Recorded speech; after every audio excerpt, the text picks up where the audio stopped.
जय श्री हरि। आप सभी भक्तों का दिन शुभ और मंगलमय हो। प्यारे भक्तों, आज मार्गशीर्ष मास के 10वां दिन है और आज आप सभी श्रवण करेंगे मार्गशीर्ष महात्म्य कथा अध्याय 10।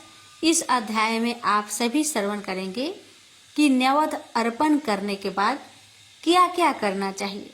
ब्रह्मा जी विष्णु भगवान से बोले, हे तात, नैवेद्य अर्पण करने के बाद मनुष्य को क्या क्या करना चाहिए।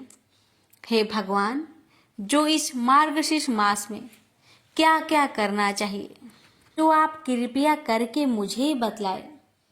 श्री विष्णु भगवान ब्रह्मा जी से बोले कि हे तात, भोजन कर लेने पर कपूर से वापिस जल से आचमन जल और हाथ शुद्ध करने के लिए चंदन दे तथा सुख वृद्धि हेतु तांबल अर्पण करे। बाद में पुष्प अंजलि देवे और भक्ति से तर्पण दिखावे। तदंतर वैभव के रहने पर कपूर का निराजन करे।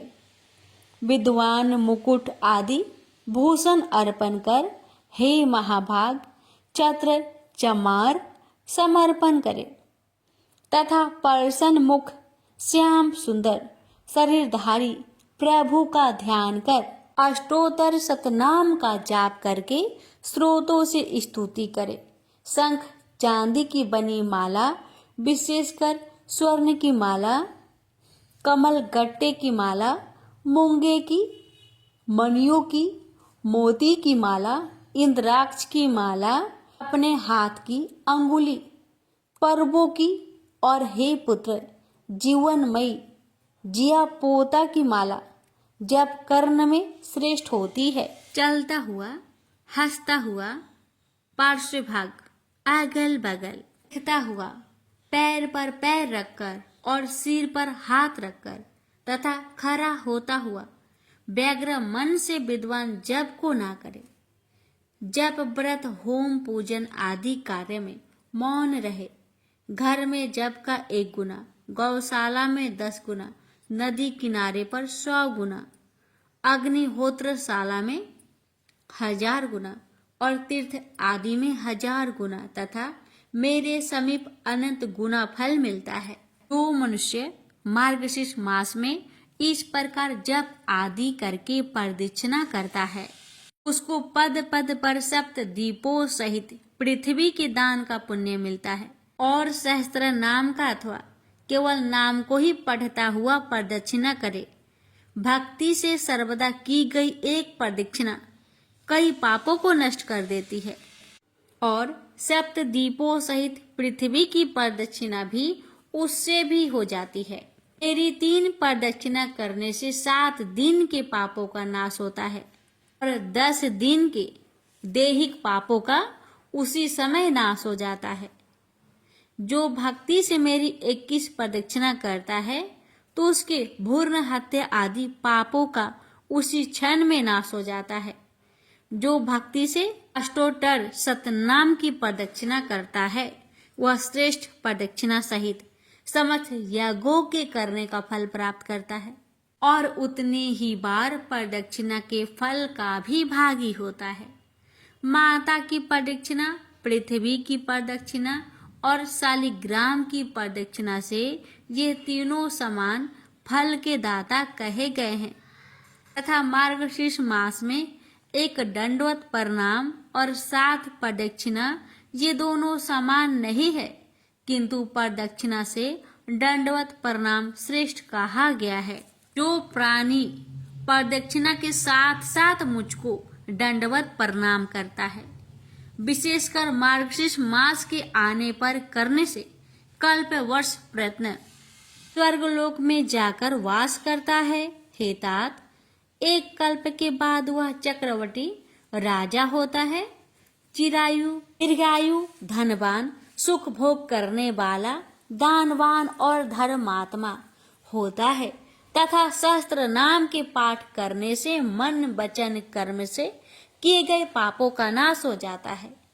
हे सुत, अब बहुत कहने से क्या होगा, गुप्त बात को कहूंगा, तुम सुनो। हे सुत, मुझको दामोदर नाम के कहने से अतुल प्रीति होती है, क्योंकि मेरी माता यशोदा ने यह मेरा दामोदर नाम गुण, रसी तथा दया आदि गुण संबंधी रखा है। जिस समय मैंने गोकुल में दही का पात्र रखा था, उस समय यशोदा ने मुझको ओखल में मजबूत रस्सी से बांधा था। उस समय मेरा यह दामोदर नाम प्रसिद्ध हुआ है। जो प्राणी पवित्र तथा समाहित चित होकर नमो दामोदराय इस मंत्र का प्रतिदिन सूर्योदय होने पर 3000 जप करता है, जब तक 3.5 लाख जप पूर्ण न हो तब तक बराबर जप करता है। बाद में बुद्धिमानी से जप का उद्यापन करे और दशांश हवन करे। दशांश हवन के पश्चात ब्राह्मण भोजन कराए। जो इस मंत्र का इस तरह भक्ति से जप करता है, उसके लिए मैं वंचित धन्य धान्य स्त्री पुत्र और भी जो अभिष्ट होता है उस वस्तु को भी देता हूँ। हे महामते, मैंने वचन कर्म से सत्य कहा है, तुम मेरे वचन में विश्वास करो। हे पुत्र, यह मंत्रों का राजा है, मैंने कृपा कर तुमसे कहा है। हे पुत्र, दामोदराय नमः इस मंत्र राज को पढ़ता हुआ मेरी नित्य प्रदक्षिणा करे और हे पुत्र, अष्टांग सहित दंडवत प्रणाम करे। दोनों पैर, दोनों हाथ, दोनों घुटना, छाती, सिर और मन, वचन तथा दृष्टि से किया हुआ प्रणाम साष्टांग प्रणाम कहा जाता है। मेरे दोनों चरणों पर परस्पर दोनों हाथ और सिर रखकर, अर्थात दाहिने हाथ से दाहिना चरण और बाएं हाथ से बायां चरण स्पर्श करता हुआ अपने सिर को मेरे चरणों पर रखे और यह कहे कि हे ईश्वर, संसार सागर के मृत्यु रूपी ग्रह से भयभीत और आपके शरणागत में मेरी रक्षा करे। तदंतर मुझसे प्राप्त आशीर्वाद को सादर सिर से ग्रहण करके हे वत्स, मेरे पूजन के पुण्यार्थ मंत्रहीन इत्यादि बच्चे मान मंत्र को कहे कि हे जनार्दन, मंत्रहीन, क्रियाहीन, भक्तिहीन होकर जो मैंने पूजन किया है, हे देव, वह मेरा पूजन परिपूर्ण फलदायक हो और मार्गशीर्ष मास में मृदंग बजाकर प्रणव का गान करता हुआ मेरे सामने नित्य करे, तो यह नित्य मनुष्य को पुण्यप्रद होता है। हे चतुर्वक्त्र, 4 मुख वाले, सर्वदा मेरे पूजन के समय गान, वाद्य, नित्य और पुस्तक पाठ करना मुझको प्रिय है। हे पुत्र, गीत, वाद्य, नित्य के अभाव में मेरा सहस्त्र नाम, सतवराज, गजेंद्र मोक्ष, अनुस्मृति और श्रीमद् भागवत गीता, ये 5 प्रकार से मेरी स्तुति करे। हे महाभाग, यह 5 स्रोत मुझको अत्यंत प्रिय है। जो शालिग्राम के चरणोदक का पान करता है, उसको हजारों पंचगव्य पान करने की क्या जरूरत है, अर्थात निष्फल है। जो शालिग्राम शिला का जल 1 बूंद पान करता है, वह पुनः माता के स्तन का दूध पान नहीं करता, किंतु वह मनुष्य मुक्ति का भागी हो जाता है। तो शालिग्राम शिला जल पान करते हैं और जिनके सिर पर वह चरण जल पड़ता है, उनको जना शौच और मरना शौच होने पर अशौच नहीं लगता। अंत समय में भी जिसको यह चरण जल दिया जाता है, वह सदाचार से रहित होकर भी सदगति का भागी होते हैं।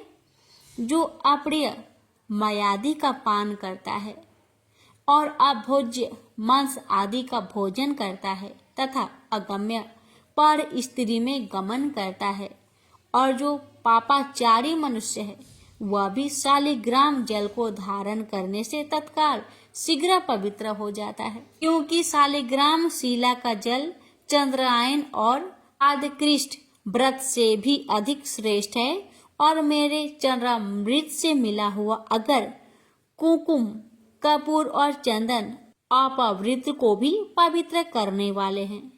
हे वृषश्रेष्ठ, मेरी दृष्टि से देखा गया पवित्र जल ही मनुष्य के पापों का नाश हो जाता है, और यदि मेरा चंद्रामृत है तो कहना ही क्या है।